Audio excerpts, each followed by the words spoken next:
passado tivemos o lançamento do filme Godzilla Minus One, considerado por muitos, principalmente por mim, o melhor filme do Godzilla feito até hoje. Tanto que no começo do ano ele chegou até mesmo a receber o Oscar de melhores efeitos visuais. Nesse filme, fomos apresentados a uma versão modernizada do Godzilla de 54, tal como o King Kong de 2005 apresentou uma versão modernizada do Kong de 33. Mas é claro que esse Godzilla possui suas características únicas que o diferencia dos demais Godzillas da franquia. E no Arquivo Zilla de hoje, vamos falar mais sobre essa versão nova do Rei dos Monstros.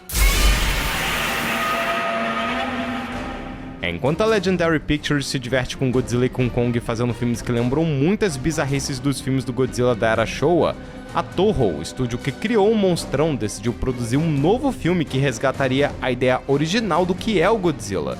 Uma criatura que é a personificação dos efeitos de uma explosão nuclear, algo que infelizmente foi vivenciado pelos japoneses no fim da Segunda Guerra Mundial. Por ser uma história de origem, a primeira vez que vemos o Godzilla nesse filme é na ilha Odo, tal como no filme clássico de 54.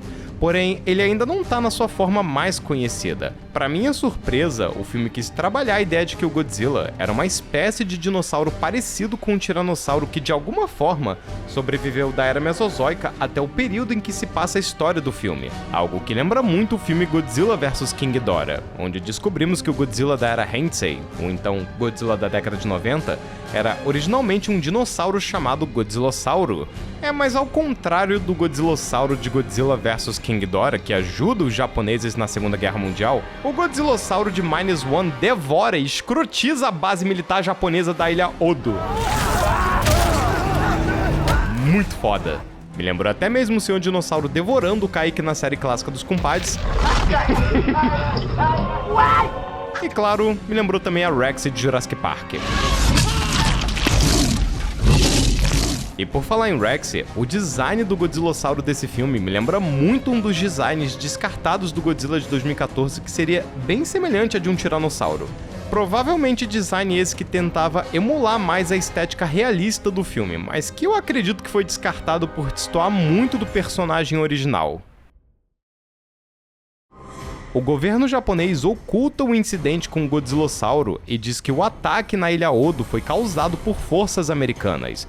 Aí, um ano depois do fim da Segunda Guerra Mundial, os Estados Unidos começaram a realizar inúmeros testes com armas nucleares no Oceano Pacífico, e um desses testes acaba fazendo com que o Godzillossauro sofresse uma mutação. Vários navios começam a reportar a aparição de um organismo desconhecido colossal que está destruindo tudo em seu caminho. E os Estados Unidos, que estavam tendo várias tensões com a União Soviética, decidem não tomar nenhuma ação contra o suposto monstro, com medo de que os soviéticos pudessem confundir essas ofensivas com um ato de intimidação ou com um ataque direto e que isso resultasse em uma nova guerra mundial. Vem cá, vocês estão tacando bomba pra caraca no Oceano Pacífico por quê? Pô, é que tem um monstro gigante no mar destruindo tudo por onde passa, é mole?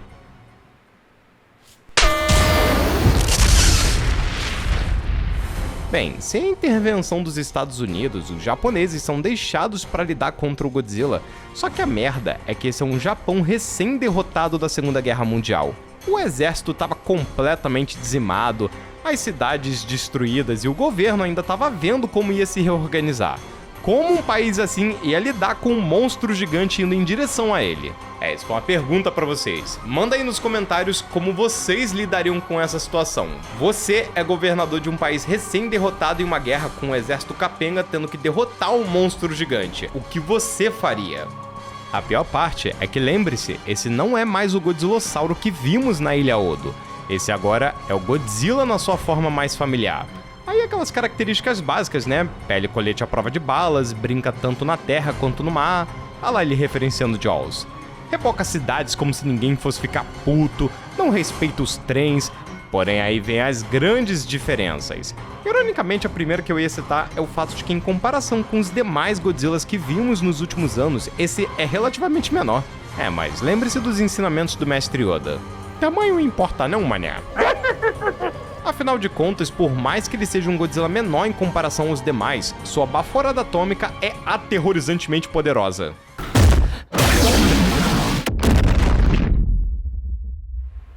Caralho. Que melhor forma de resgatar o significado do Godzilla senão esse? O raio atômico do desgraçado literalmente causa uma explosão nuclear. Essa baforada atômica é tão poderosa que assim que é usado, o Godzilla precisa dar uma pausa para se regenerar, porque a explosão é tão forte que chega a machucar ele. Ah, sim, e sobre a regeneração, pois é, esse Godzilla tem um aterrorizante poder de regeneração acelerado que me lembra muito a câmara de regeneração daquele filme Elysium. Teve algumas pessoas que falaram que lembra também muito o fator de cura do Hugh Jackman. Um fato interessante é que, de acordo com uma entrevista com o diretor Takashi Yamazaki, esse poder de regeneração já era uma habilidade nativa do Godzillossauro antes da mutação. E essa habilidade foi o que permitiu o Godzillossauro a sobreviver desde as eras antigas até a era contemporânea. E de acordo com a novelização de Godzilla Minus One, esse poder de regeneração permitiu que o Godzillossauro sobrevivesse aos testes nucleares americanos no Pacífico. Porém, a mutação que ele sofreu foi causada porque esse poder de regeneração tentou restaurar o Godzillossauro na sua forma original. Só que o excesso de material radioativo fez com que o poderzinho de regeneração ficasse doido e aí acabou saindo um monstrão com raiozinho bomba atômica. Beleza, o bicho é impenetrável e tem poderzinho apelão. Como derrotamos ele? Bem, no filme aprendemos que esse Godzilla pode ser extremamente resistente no exterior, mas o seu interior é vulnerável e, sabendo disso, o protagonista do filme, o piloto kamikaze Koichi, depois de ver que o primeiro plano para matar o Godzilla não deu certo, voa com seu caça modificado em direção à boca do Godzilla. O avião havia sido modificado para carregar uma bomba e isso resulta em uma enorme explosão que detona a cabeça do Godzilla, o fazendo se desintegrar. E eu só queria comentar que a desintegração do Godzilla aqui me lembra muito a forma como o Shao Kahn morre no Mortal Kombat 3. O interessante é que outro monstro da Toho também tem uma fraqueza semelhante e também foi morto de forma parecida. O então Varan, o não acredito, ou o inacreditável se você for sem graça. Assim como o Godzilla do filme Godzilla Minus One, o exterior do Varan é extremamente resistente a ataques do exército, mas o seu interior é frágil e os humanos exploram essa fraqueza, o fazendo engolir uma bomba que detona o monstrão por dentro. Ai, deu uma azia esse estalinho!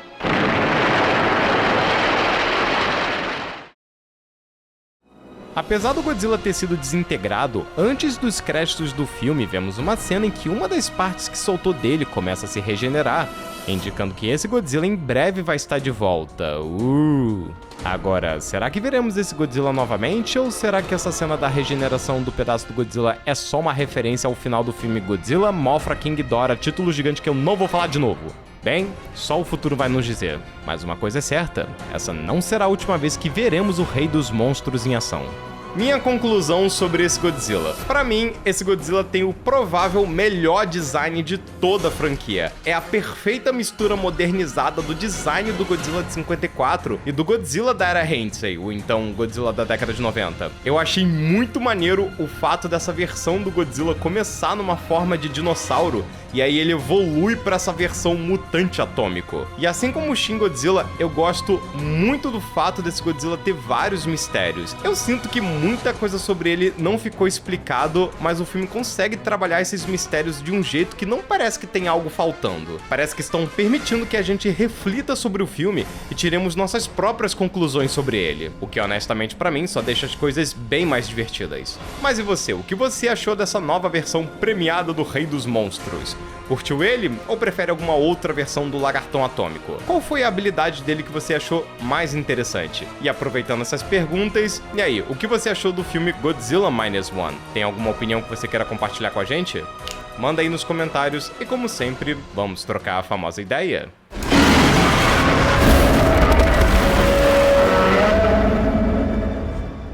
Se Godzilla Minus One tiver uma sequência, o filme vai se chamar Godzilla Minus 2? Godzilla Menos 2? Godzilla Ressurreição. Já que o Godzilla vai estar se regenerando, esse pode ser um filho do Godzilla, então... Minilla Minus One.